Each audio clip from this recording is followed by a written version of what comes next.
Inside this room, all of my dreams become realities, and some of my realities become dreams. What in the wide, wide world of sports is going on here? Alive! It's alive! It's alive! You are listening to The Wilder Ride, getting wilder by the minute. Here are your hosts, Alan Sanders and Walt Murray. Hey everyone, welcome back to The Wilder Ride, where we are getting wilder by the minute, a podcast that celebrates the films of Gene Wilder 1 minute at a time. And this second season, as we are rapidly running out of minutes, we've been looking at the film Blazing Saddles. Today, one, all right, you caught me, minute at a time. I'm your host, I'm Alan Sanders. I'm your co-host, Walt Murray. And we welcome back fantasy author extraordinaire J.R.R. Webb. Thanks for joining us. Well, you've actually kept me in here a weekend. And, well, I did tell you that, didn't I, Friday? But there was pizza, there was beer, so I'm a little bit sort Actually, this is one of those things where I made the mistake of letting you in here with the pizza and beer, and then I was like, oh, I'm going to be back inside. Well, that's kind of watching people out there, but people were wondering, what's that guy doing there? What's he doing outside the studio? Looks a bit sad and lonely, but I was happy. It's great to be here. Thank you. Great to have you back to wrap up. We're going to have one final minute without anybody, Walt. You and I will take care of the credits.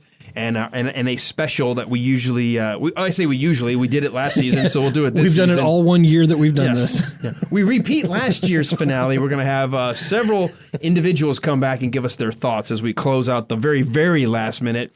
But we get JW in here today and tomorrow, basically as the movie will come to an end. So you keep calling him JW, but some people... They like to call him Jim. Call him Jim. They do call him... Some people. Some people. They don't call him some. Not everybody. They call him. They call him Jim. They call him. All right, let's go ahead and take a look what happens today on a Monday. Jim, that's what we will start the scene with Bart saying, all right, you caught me. And we're going to end with Bart saying to Jim, not this Jim, but the Waco Kid Jim, come on. And Jim will get up, putting his popcorn down and look to get up on his horse. Guys, I'm going to tell you right now, it's going to be hard to do this linearly because I just want to say, I just feel you could not have put a better capstone on the end of such a zany movie than what we're going to have today in today's minute. I agree. I agree 100%. I think this is one of the greatest endings, definitely one of the greatest endings to any comedy ever, but it just fits this movie perfectly, and it's a, I don't want to say a heart-grabbing, but you really feel the bond that those two have grown over the course of the movie. I think it has a poignancy about it. Yeah. A melancholia, which kind of creeps up on you, and you think, there's a deep sort of feeling there, and which is genius, actually. Well, you mentioned last Friday that you wish there had been just a little bit of music at the death scene. I think, that here's helped. where I think the music is perfect, because as Bart walks away, we hear just the lone harmonica, but then as these two decide that whatever adventures await, they're going to ride into the sunset, you can tell where the sun is. They're squinting as they're looking It's in the west. Into the west. You hear the music will start to pick up, and the swell, and then you just feel like you're just right back into the adventure mode. It's got that classic, to me, Western end credits theme of the guy riding off into the sunset, the big cliche, but it does it so beautifully.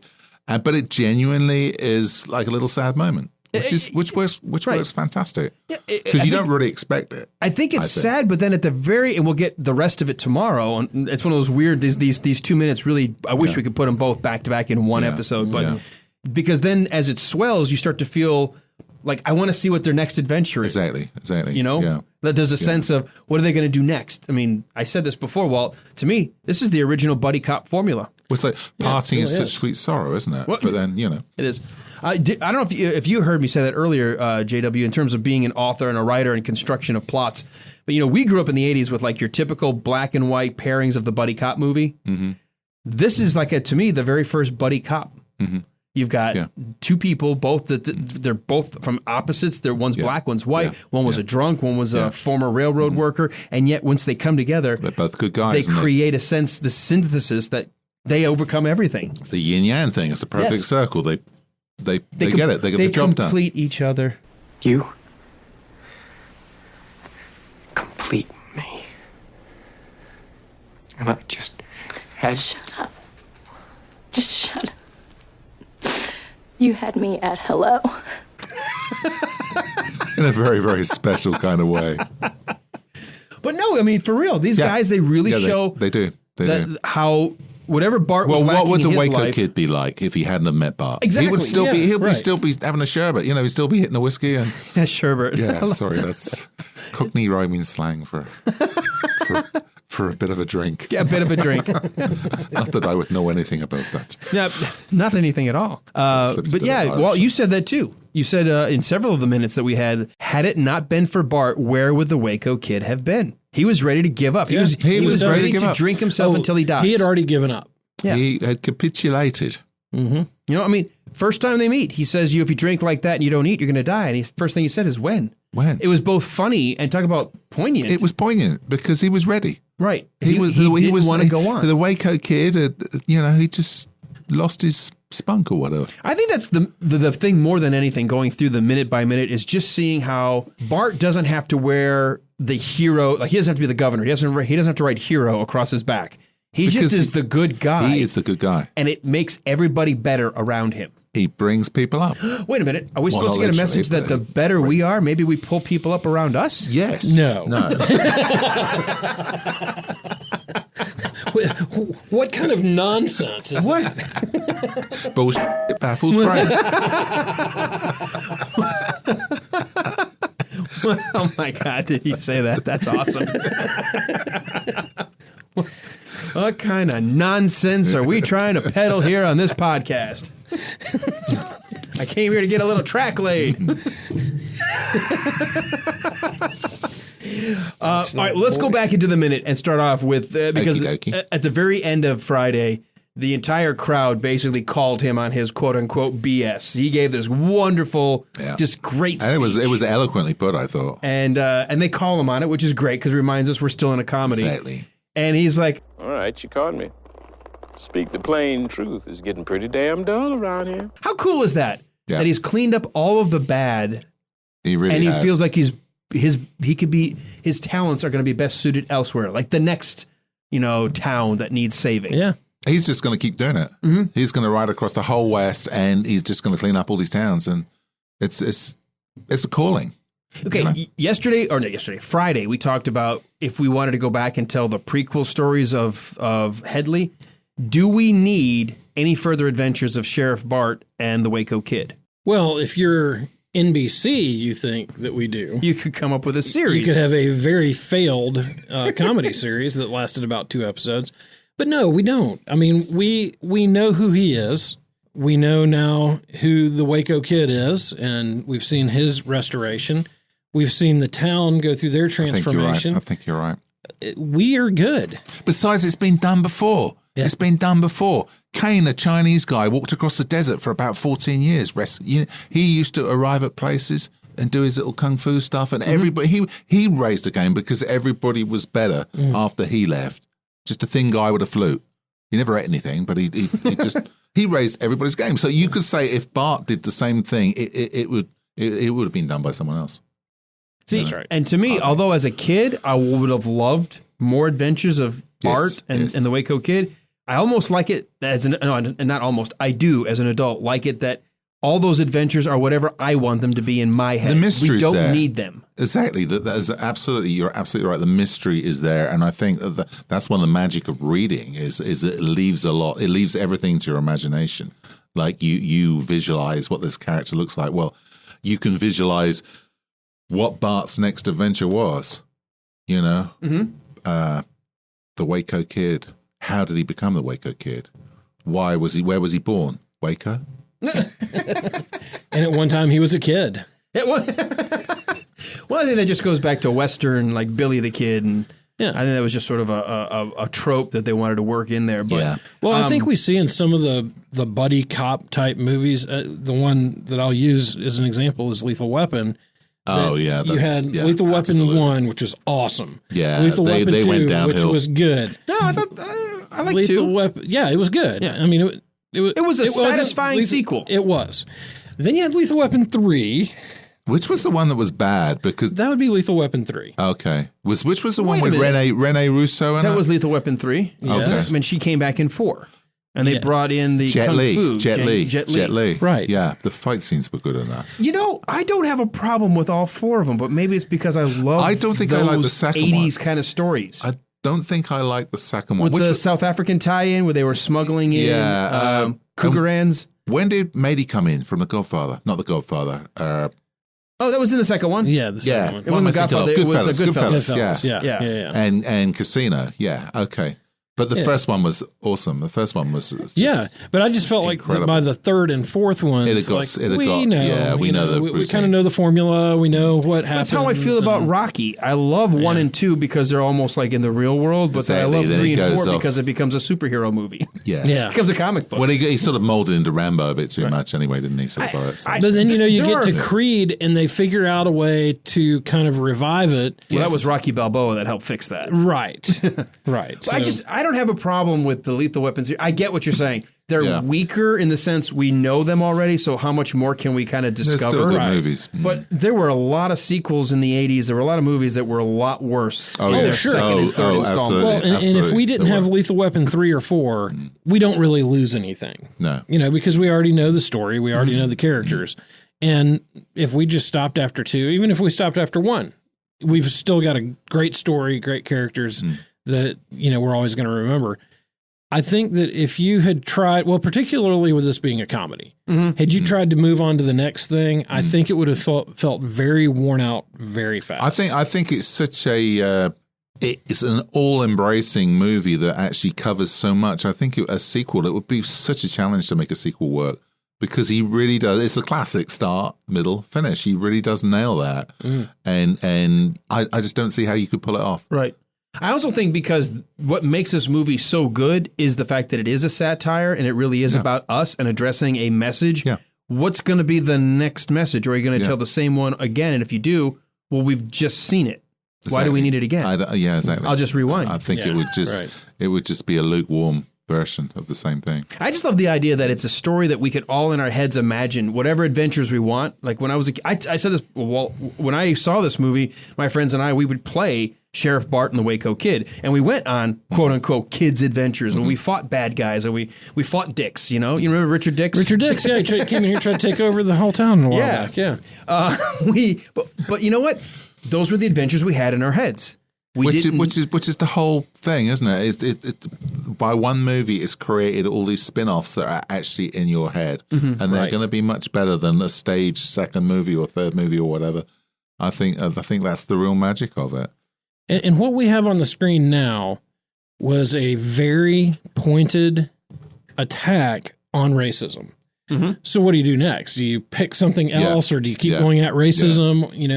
Now is it we're going after inflation, or we're going after what is it? Doesn't quite have the same ring, does it? No. Or let's go back after the drug problem. It just doesn't have the same. Yeah, what's the social ill you're going to try to tackle? Right, and will it work in 1874? This worked beautifully. And will it work with these characters? Right. It just becomes more and more challenging to actually do that. I mean, because you muddy the waters. Everything is so multifaceted. What was so good with that is the message was put over so clearly and precisely. Beautifully done. It's hard. Yeah, it'd be hard to beat it. Very hard to beat it. I think there would also, it's almost a discipline to sit there and have people going, hey, we need more, and go, no, you know what? Yeah. It's good. I've told that story. I'm done. Yeah. We told the story. You're absolutely right. I mean, that's got to be one of the hardest things is to say, no, this is good. This is the way it should be. This is the way I want it. I'm not going to tweak it anymore. Know when to stop. Right. Well, as an author, I'm sure you deal with it. Yeah, you edit and edit and edit, and you get to the point where you blow, and you think, I've now edited myself into elves, At some point, you want to move on to the next story. Yeah. Right? And you've edited it into something different than what it was. Exactly earlier. when it started out. Yeah. So. Very much so. Very much so. We get a nice little last line from Revered Johnson when he says, "Good luck, Bart. And God bless you." And it almost brings him to tears. Yeah. Talk about another character reversal because, when he tried to save the sheriff only because as a man of the cloth, he felt obligated. He had to. But then the very next scene, he's at the town hall meeting, and he had that vitriol in his voice about how Harriet Johnson has written a note about how we feel about the new sheriff. And he gets like angry. And we realize he does not have any love for this black sheriff. And let's go back even earlier for him. He says, you're on your own. He gave up on the town. He said, all right, I'm out of here. I'm out of here. And so I'm leaving. We've had a real transformation of him into a person who is now kind of compassionate. And I think he's much happier with himself now. I think so too. Although we didn't dive as much into his story, did his faith... Did his, as a reverend, did he see an awakening in what his mission really should be? It seems to me that he has, because he was very dispassionate. I think he did. I think he realized that, he was preaching everything and yet he wasn't taking his own counsel. And Bart really sort of converted him, if you like, and he saw it, I need to look at myself. I've been advising everybody else, but I actually need to look at myself here. Think about this. The only time he's mentioned the word God before was when he swore, trying to get everyone's attention. That's right. Yeah.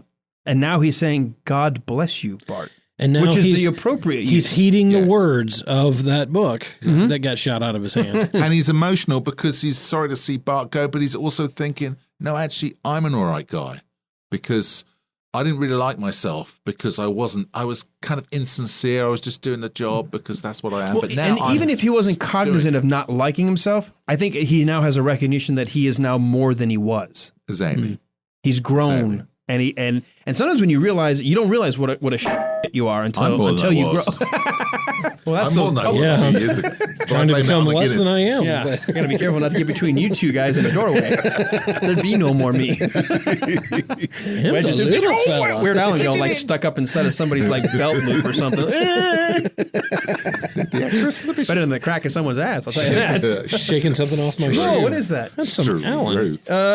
So that line, actually, Reverend Johnson, is exactly delivered as well from the script. We then get a bit with Mongo, and we needed to talk about this because when Bart first arrived, and I can only think that, again, we're trying to go parallels here, because when Bart first arrived, it was Howard Johnson presenting a laurel bush to Bart. And I don't know if Mongo doesn't know what laurel is, but it looks like he's just got a bunch of weeds. I think that's a radish. A radish. Horseradish, maybe. There's some kind of radish. Oh, wait a minute. Isn't horseradish a root? Yeah, but so's a radish. Horseradish is just a longer radish. They both have greenery. Horseradish is just a longer radish than a regular I've just radish. never seen, I guess, the top. It's kind of like a carrot. The top is what Mongo's carrying. I'm sure it is. It looks like it. I don't know. Either that or it's rocket. No, you don't call it rocket over. You call it Iruglia, don't you, over here? But there's a combination of things. You've got some wider leaf things, and you've got some thinner. Well, he's got big hands. He probably picked up more than one weed. Exactly. I get the feeling that he's grasped it, full of emotion. He's torn. I'm trying to think of, is this Mongo's version of the handful of laurel, and not recognizing that there's a difference between a laurel bush and just picking up some weeds that you just in the side of the desert. Well, he doesn't know the difference between a cow and a horse, so he probably doesn't know the difference between a laurel and a whatever. Bull. But I'll tell you one thing that I noticed in this scene. Look at the size of his head compared to the size of the head of the guy next to him. He's kind of buried by. He's a big guy. He's a big giant. He's a big guy. geezer. He is. Yeah, he really is. Does this remind you a little bit in the jail cell when he got emotional about Mongo's straight and without even realizing it, pushes Bart and the Waco Kid all the way back into the jail bars? This poor guy who's in front of Mongo. He gets it. Oh, Bart! He gets it. He's like, Bart. But he does a great job because I kept looking to see if he flinched or was like, nah, he didn't. Looking he like he was anticipating. He took it full on, didn't he? He didn't know when it was coming. Right around the ear roll. Whack.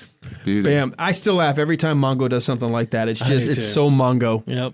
So Mongo. And Mongo is misunderstood because, it's just that he's such a big guy and he probably smells a little bit, but he just needs someone to love him, and then he finds Bart, but it's unrequited, really.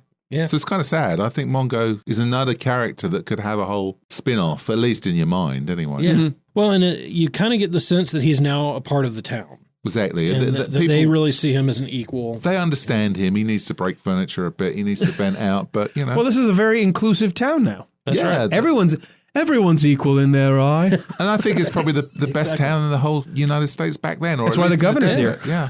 Right. The governor wants to be there. He wants to be part of it. I wonder if the governor's there because he's not allowed back. Yeah, maybe. He's looking for a place to live, too. Got bought with his pants down. It is interesting. We don't have a final word with Lily, but the script had a final interchange. Really? So let's get to that because right after Mongo and before he's about to ride off to Charlie and talk to Charlie, we're supposed to get Lily. And Lily says, "Oh, Bart, I'll never forget you. Oh, Bart, you're a sheriff. I'll never forget you." Bart staring, I don't like this, but I'm going to tell you, I'm going to read it. Staring at her heavy bosom. "Don't worry, my dear. I pledge myself to your bosom. Comfort, comfort, strike bosom, make that comfort." That's a lot of bosom. It's a lot of nonsense. That is not good. Nah. Yeah, I don't like it at all. I don't even know what he's trying to quote there. I didn't even bother to look it up. I just wanted to point out that that's another wonderful deletion. Yeah, I'm glad somebody took a pencil and put a big that X through that. Yeah. Yeah, that is not We good. also have one more use of the N-word, and it was supposed to be Sheriff Bart who was going to say it. It was supposed to be Charlie saying, "Take care, brother," which we hear, and then Bart's supposed to be, "Keep the faith," and drop the N-word. You don't need it. I like the fact that Charlie says, Bye, baby, bro. and you hear, Keep the faith, brothers. Right. Which is because they like him now. You know. Well, it also harkens back that he's using that 70s kind of street slang. Yeah. Keep the faith, brother. Yeah. And we've seen that a couple of instances where he's letting that vernacular slip in of 1974. Mm-hmm. It's a great reminder that these guys have had that kind of relationship. I'm glad they didn't have that last epithet in the movie. Yeah, me too. I think you're right. I think you didn't need it. right. Yeah. It's not needed. Didn't we overcome the reason we That's used the those whole words? point. That's the whole point. Yeah. It's a statement that we're past that. They don't need to do that anymore. And interesting, we've talked about how Richard Pryor blessed all the uses of the words, but I think once you start seeing the feel when the movie's being made, you realize, okay, it may have felt funny on paper, may have worked in the writing room, didn't work when we got on set. You know, we were going to miss the tone of what we were accomplishing, which was they already had victory. They conquered fear and they conquered hate. Exactly. And they've turned Dark Night into day. Yeah, that's right. They should have written a lyric Lovely about job. that. Really should have. Lovely job. There's kind of a song in there. Waxing somewhere. lyrical there. Yeah. Definitely. There seems to be. Seems. I do love the slapping 5 one more time as before he says, "Keep the faith, brothers." And then everybody cheers. Which is just lovely, really. It is. And that's where we hear the harmonica come in. And it's sort of soft. It's sort of like what you said. That poignancy, get that melancholy. Yeah. A little bit. Well, actually a cheerful sort of melancholy. But, you know. I do like this next scene we cut to. And Bart is now making his way toward, I guess, what would be the edge of town. We're by the blacksmith shop. Yes. And suddenly there's Jim, kicked back, relaxed, like we last saw him in the movie theater. With the popcorn. And I like this little anachronistic reminder that, oh, by the way, they're still watching this movie too. They're in it and watching themselves in it.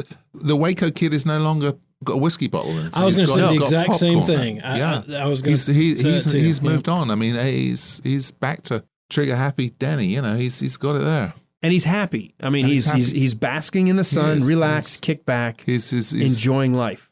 He's got his spurs back and his popcorn. That's great. I love that. He's got his spurs back. Yes. And, you know, he also was a loner. You know, he was a very lonely It's got to guy. be tough to be that quick, you know? It does. Everybody coming to challenge you. And his story was poignant when he said, you know, the number of people that came, like he got tired of having to shoot people. Yeah. There's got to be a drag. It is. Yeah. But, you know, having hands that quick like lightning, I mean. Well, and it's one thing when you're gunning down a bad guy, but then when you just have people random to try to unseat you and it's costing them their lives, that's a whole different. I mean, you can never relax. You could get caught on the crapper or something. You just don't know, do you? You'd never have a sort of any downtime. But I do like, I mean, the literally. The seriousness of the situation of, like you said, well, it's one thing when you're going after the bad guys, people who have maybe deserved getting a bullet, but random people that just want to test you and you realize I have to shoot them or they're going to shoot me. That's a heavy load. That makes me no think pun intended of another Western, Outlaw Josie Wells. There's a scene in that towards the end where a bounty hunter, are you familiar with the one? The bounty hunter comes and Clint Eastwood says to him, "Go away, boy," or whatever. And he turns and Clint Eastwood says, "You have to do it, don't you?" And he has to do it because he can't. So I think it's got the same sort of connotations, you know. You are what you are or you are what you got to be. Maybe. Yeah. But it's nice to see him drinking popcorn. Yeah, drinking popcorn. It is. I love the shot. I love the fact that when he pops his head up, you realize that they're still both looking into the sun. And it could be first thing in the morning. They could be shooting this first thing and they're pointing east. The sun's in But his for eyes. some reason, I just assume they're looking west. Oh, they are looking west. And because that's what you're supposed to do. It also reminds me of your man in The Magnificent Seven, James Coburn, with the knife. And he's sitting down, and he's got the hat. Sorry, he's got the hat over, and it's that same sort of expression. It's a self-confidence. Mm-hmm. It's a self-confidence, and he's at peace with the world, I think, Yeah. No longer a tortured individual. And it goes along with the music. Once again, that's soft harmonica that all we hear very slowly playing the theme song. And this great line, this may be one of the best lines that has ever been written in a movie when he says, "Where are you headed, cowboy?" And Bart says, "Nowhere special." That's where Jim pops his head up, looks into the sunlight and goes, "Nowhere special. I always wanted to go there." And you do want to go there because nowhere special sounds actually rather special. Well, but think from his perspective, not so bad. His life where everything was crazy. Yeah. To go someplace where it's just nowhere special. No one's coming to get me. No one's challenging me. It's nowhere special. I picture sort of roses in a little pond. It's got a nice, nowhere special. It's got a nice ring. Great. There's a certain calm tranquility. And when he responds that way, it gets Bart to smile like we're going together, aren't we? We're both going together. We're off and he's to like, come on. He puts the popcorn down, and this is where we start hearing the violins kick in, and the music is going to begin that swell. Jim gets up on his horse, and just as he's doing that, the horns are starting to come in. And that's where the minute ends. But we get that sense of they're about to go right off to their next adventure. Yeah, it's super. Or right off to a life of contentment. Or contentment, yeah, maybe. In new horizons. Yeah. Go and buy sweeping sunsets. House in Malibu and watch the ocean every day. Okay, so that's an interesting sort of, we've got two things happening. Bart says it's getting dull around here. We get the sense he wants more adventure. Jim says, where are we going? Nowhere special. It doesn't seem like we're going to the next town. So you've almost got two competing ideas of what each of them wants and that next stop. Yeah, true. There's a definite possibilities there, I think. But I think it's a very, I'll use that word again, poignant. It's the word of the night. But I think it has. I think it's got a feeling where you just stop and think. And I mean, I really like the sound of Nowhere Special. Mm-hmm. I want to go there. Yeah, I want to go there. I want to sit there in a rocking chair and watch the sun go down, and think I'm nowhere special. Doesn't that come with maybe? We want to say maturity, but wisdom. Yeah. We realize You're when yourself. we're young, we think the greatest places to be is where everything's going nuts. Right. Yes. Where it's wild and crazy, nobody ever sleeps. And then, exactly. But then as you learn, you're like, you know what? It's the simple things. Simple pleasures in that life. We just tend to find ourselves just going, that's what I want to do. Exactly. I'm not gonna go all gallivanting for the next 24 hours in an all-night bender. But I can sit back with a glass of wine, watch the sunset. Soak in the moment. Yeah. Yeah. Well, you can only ride the tip of the spear for so long. It's true. We need the other young dumbasses to go out there for us. That's right. That's right.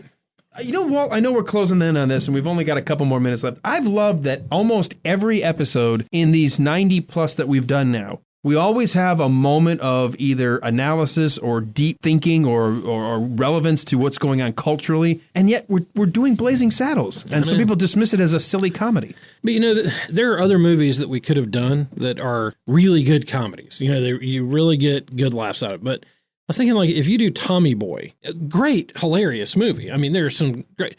But I would leave great out, but it is a hilarious movie. Yeah, I mean, it is a really funny comedy. Those two guys are pretty good together. Yeah, but it doesn't have much depth to it. Well, I would argue the first Naked Gun.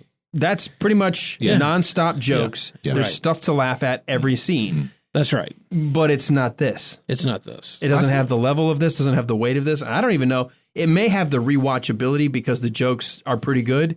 I don't know what the staying power of Naked Gun will be 40 years, 50 years after, like this. Yeah, I know my kids, when I watch it, I'm falling out of my chair and they're kind of like, oh, that's kind of funny. Yeah. It's more of a slapstick humor, I guess, and it is funny. I think Blazing Saddles captures a lot of different vibes, and it plays with your emotions really well. I mean, this scene I think is one of my favorites because it reminds us of our own humanity. It goes, you can see through all the laughs and cheers and actually think, you know, this actually worked out pretty well. It could have gone horribly wrong, but you know, the bad guys, brown bread, everybody else is pretty much still alive, and none of them are all that bad, really. I mean, okay, his henchmen were a bit dodgy, but you know, makes you wonder. With Headley gone, would Taggart and Lyle come improved? Around? Maybe they were a bit dense, so maybe you know, if someone sort of if they had a different influence, had a stiff lesson, a different influence, they might have pulled their breeches up a little bit.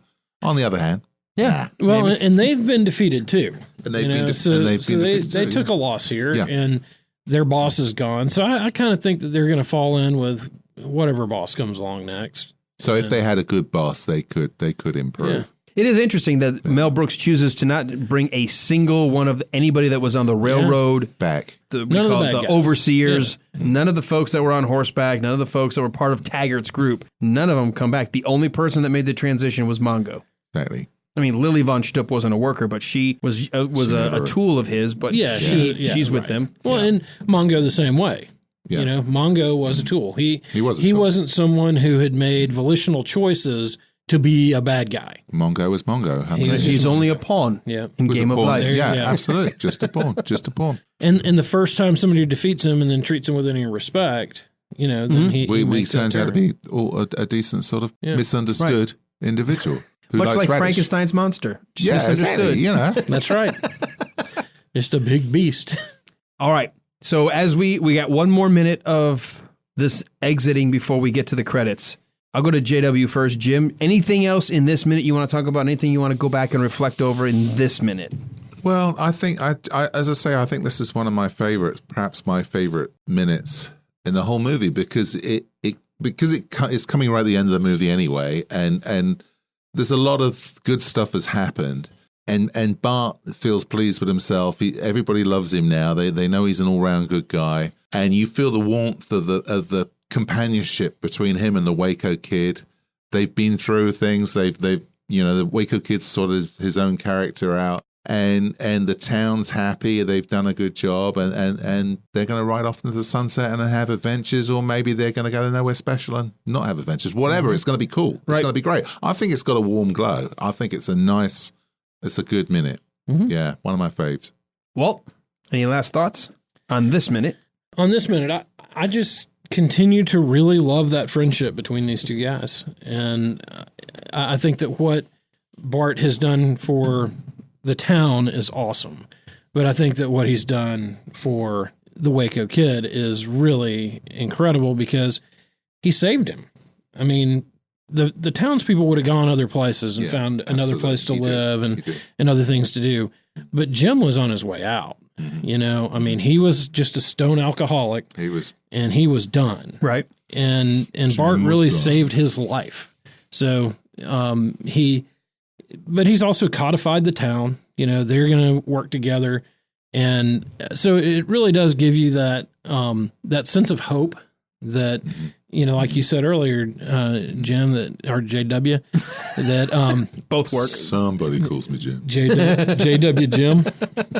That Ricky Bobby. You know, if you do the right thing, you know, good things happen, and I think that absolutely that's a good message out of this. Good breeds good. What I've got out of this that Positive I think vibes.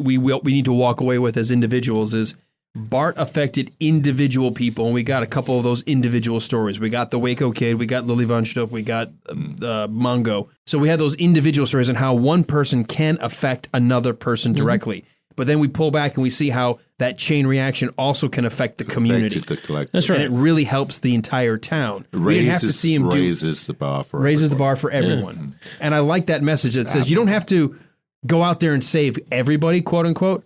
But if you take care of the people around you, well, they're radiating around people around them, and they're radiating around people around them, and that's how you work your community. Well, and absolutely, Bart, in, you know, kind of doing unto others, as, you know, he would have them do unto him, instead of doing to others what they were doing to him.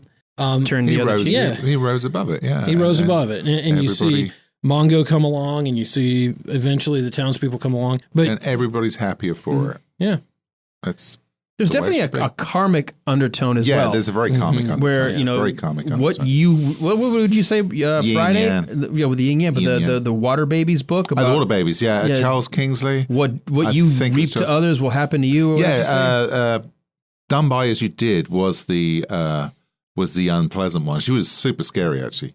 Done by as you did. Done by as you did. Yeah, she had. And that's very karmic sounding advice. Black teeth and long black fingernails. I don't know whether she ate babies or whatever, but she was pretty grim. But the other one was do as you would be done by, and she was the one that you wanted to be with. Yeah. So it was the same message. I think that's a good one to walk away from as well. The obviously the biggest one is the anti-racism message, but I think the other message is you reap what you sow. Be a good person. Do the right things, and it may take a bit. Treat people nice. But eventually things come around for you. Yeah, I think if you put good out there, good does come back. Yeah, I agree. I've been a fan of that my whole life. If you're a mean pain in the ass, then people are going to treat you like that. Don't be surprised if you go looking for trouble if it doesn't find you. Exactly. Trouble will find you. That's right. Out damn spot. Exactly. All right, JW, you are a fantasy author. You've been joining us on this trip. We've had some good literary kind of discussions about character and story arcs and the 3-act structure in place here. You're an author, so tell us where we can find some of your books and how people can maybe get in touch with you. They can get in touch with me on Facebook. I have a Facebook page, James Webb 61, but it's actually easier to go in via my website, which is jwwebbauthor.com. And I have links to the various social media on that, Instagram, Twitter, but I mainly do stuff on my Facebook page. But people can also join my weekly newsletter. Free to join. You actually get the first book in a series free on the way in as an ebook. So that gives you an idea of what I write. But the newsletter is much more than just sort of about my stuff or fantasy generally. We tap into Celtic, Norse mythology, lost civilizations, Atlantis, that sort of thing, Greek, Roman, a lot of British stuff because that's where I'm from.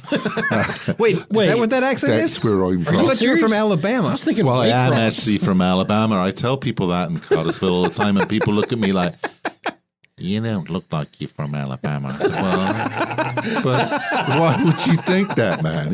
But no, just look at the website and you get a free book and join the newsletter and say hi. And I sure would love to see you there. Awesome. I'm actually filling out the form right now. So can I get mine autographed? Absolutely, sir. Hey, focus, Walt. Focus. We're still. I'm focused. I'm getting a free book, man. Look, Jason. I'm Irish. It's something free. Well, there is that. There is that. Now we need to talk about the food. We just got done talking about what a wonderful message this movie has, and you go put your own stereotype up there. But I'm Irish. Well, at least you've come to embrace who you are. Exactly. All right. Well, Walt, where can people learn a little bit more about us? And if they've just stumbled across these minutes because they were friends of JW or friends of our last couple of guests, and they want to go back and binge, where can they go? The best place to do that is going to be on your podcatcher of choice. And you can find us, as we've learned this week, on just about every podcatcher, which is Stitcher, the Himalaya app, the Apple Podcast app. Did I get it right? Dad, go. 2 thumbs up. Awesome. So then you can also, if you are missing anything, can't find something, can't find us, go to thewilderride.com and you will get everything you need to know about us. And I want to say, come on back tomorrow. We've got 1 more minute with a guest. JW will round out this minute number 92 tomorrow as Jim and Bart are riding down a dusty path to what will be a waiting limousine, and we'll start to see that car ride off into the sunset. One last joke from Mel Brooks as we take the Western trope of riding off into the sunset and remind us once again, even if this story was set in 1874, it still works present day. Absolutely. For that, you got to come back tomorrow for more of this, The Wilder Ride. Wait, where is this Nowhere special? I know we've had a hard time finding Rock Ridge. How are we going to find this place? I don't know. I looked it up on Google. It was my house. And I was really, that was wrong. My house. Your house. My house. It was your house. No, yeah. Your house is special. It is special. Yeah. In a nowhere that special. is not a nowhere special. No, that's a special. Where is nowhere special? House. Where would be your nowhere special? If you could pick a nowhere special, where would that be? Oh, back in Yellowstone. That'd be a good place. Yeah. That's a special nowhere. Do you have a nowhere special? Yeah. I mean, if you could pick one right now off the top of your head, first thing that pops in your head. It would be one of the coves in Cornwall, I think, with the sea coming in, just with the sun setting. For me right now, first thing that pops in my head, just sitting on the beach. Yeah. Watching the waves. Yeah. Just watching the waves. Me too. All Me too. day long.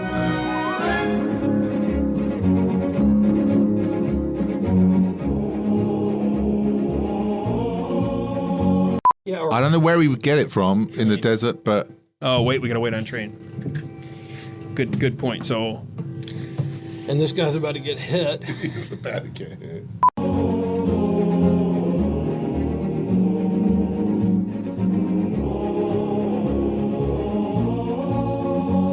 What the hell is he holding? It just looks like weeds to me. Like he just grabbed a bunch of weeds. Yeah, it's weeds. I'm with you. It's like radishes it's or like carrots a radish. It or could be something. horseradish. I think I'm going to throw horseradish in as my suggestion. I love it though. It's just a big pile of something. It's just like, but it looks like a dirt ball. I don't even see the vegetable. I don't know what it is. Well, and you can tell it's been out for a while. It's not fresh. All right, good. The train's going by.